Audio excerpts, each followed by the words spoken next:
Government কোন নীতিতে কোন জ্ঞান থেকে ৩৫০০ টাকা মাত্র প্রধান শিক্ষককে প্রদান করা হয়? ৩৫০০ টাকা দিয়ে কোন মন্ত্রী কয়েক সেকেন্ড চলতে পারবে? আমরা এই রাজপথে এই কুকুর ও চতুষ্পদ প্রাণীর সঙ্গে এই ফুটপাতে রাত্রি যাপন করতে আমরা চাই না।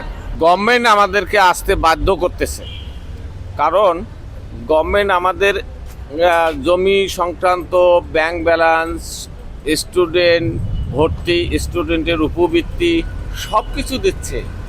আমার শিক্ষাগত যোগ্যতার মাপকাঠি দিয়েছে, সেই যোগ্যতার মাপকাঠি অনুপাতে আমি তাদের নীতিমালা অনুপাতে আমি প্রধান শিক্ষকের দায়িত্ব গ্রহণ করেছি। তো দায়িত্ব শুধু আমরা গ্রহণ করছি, কিন্তু আমাদের মূল্যায়ন করা হচ্ছে না। আমার পরিচয়, আমি মোহাম্মদ গোলাম আজম, আমার বাড়ি গ্রামের বাড়ি কুড়িগ্রাম সদর, হলখানা ইউনিয়ন।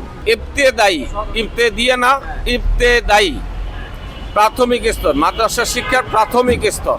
আমাদের দাবি হলো আমরা এই মুহূর্তে 25-26 অর্থ বছরে আমরা এমপিওটা চাচ্ছি।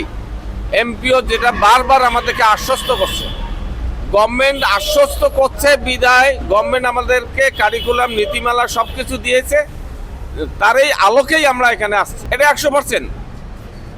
আমরা বৈষম্যের শিকার, আমরা কঠিন নির্যাতনের শিকার, আমরা সরকার প্রতিনিধি কর্তৃক আমরা শিকার, বৈষম্যের শিকার, এবং আমাদেরকে নির্যাতিত করা হচ্ছে। আপনি জানেন বর্তমান বাজার দ্রব্যমূল্য এবং দেশের প্রেক্ষাপট এবং সারা বিশ্বের প্রেক্ষাপট, সেই অনুপাতে একটা মানুষ সুস্থভাবে চলতে গেলে তার দৈনিক কত টাকা ব্যয় হয়, সেই ব্যয়ের থেকে গভর্নমেন্ট কোন নীতিতে কোন জ্ঞান থেকে ৩৫০০ টাকা মাত্র প্রধান শিক্ষককে প্রদান করা হয়? এটা কি অমানবিক নয়? জি, আমি ৩৫০০ টাকা পাই, এবং আমার মতো যারা ৩৫০০ শিক্ষক আছে, আমরা যারা প্রধান শিক্ষক, আপনি চাইলে আমি ব্যাংকের কপি দেখাতে পারতেছি, আপনি দেখতে পারেন। ৩৫০০ টাকা দিয়ে কোন মন্ত্রী কয়েক সেকেন্ড চলতে পারবে? সেখানে আমাকে কিভাবে নির্ধারণ করে যে আপনি 1 মাস চলতে পারবেন? এবং আমার সহকারী স্টাফ ৩৩০০ টাকা মাত্র পায়। ওনারা যদি বিচক্ষণ ব্যক্তি হন, আর যদি শিক্ষা অর্জন করা হয় জ্ঞান অর্জনের, ওনাদের যদি মানবিক জ্ঞান থাকে, তাহলে ওনারাই উত্তর দেব যে ৩৩০০ টাকা দিয়ে কয় ঘন্টা চলতে পারবে? কোন বিবেক, কোন মানবতা থেকে, কোন আঙ্গিকে ওনারা আমাদের ৩৩০০-৩৫০০ টাকা নির্ধারণ করে?